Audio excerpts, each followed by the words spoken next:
Hello' everyone, মই ভৈৰৱী আৰ্টৰ নতুন কবিতালৈ আপোনালোক সকলোকে মোৰ চেনেললৈ স্বাগতম জনাইছোঁ।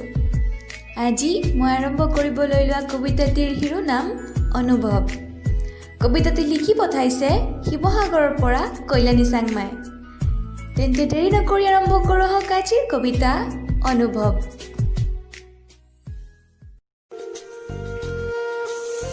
হেমেকা ৰাতিপুৱাটোচোন আজিকালি তোৰেই শিহৰণ জাগে। অভিমানবোৰ অলপ কমকৈ কৰিবিচোন। তোৰ অভিমানবোৰে মোৰ মনটোকো দুগুণে অভিমানী কৰি তোলে।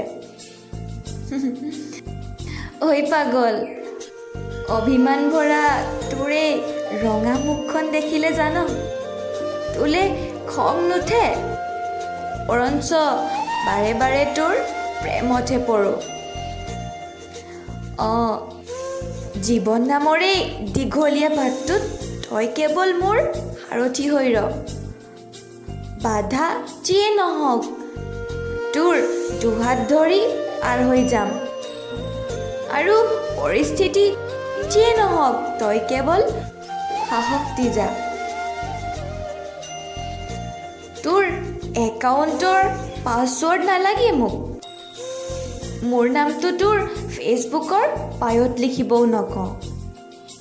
তোৰ আৰু মোৰ জইণ্ট ফটো ছ'চিয়েল মিডিয়াত দি ভালপোৱাৰ প্ৰমাণ দিব নকওঁ তোক।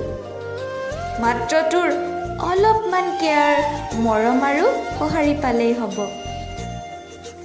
তোৰ বন্ধুবোৰৰ পৰা তই আঁতৰি থাকিব নালাগে মোৰ বাবে। যি ভাল পাওঁ তাকেই কৰিবি, কিন্তু সদায় মোৰ হৈ থাকিলেই হ'ব। বেলেগৰ দৰে ঘণ্টা ঘণ্টা ধৰি ফোনত কথা পাতি থাকিব নালাগে মোৰ লগত। দিনটোত মাত্ৰ এবাৰ খবৰ ল'বি।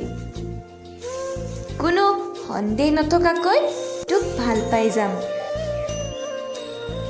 অব্যক্ত ভাষাৰে লিখি যাম তোৰ আৰু মোৰ প্ৰেমৰ কাহিনী। তই মাত্ৰ মোৰ হৈ থাক।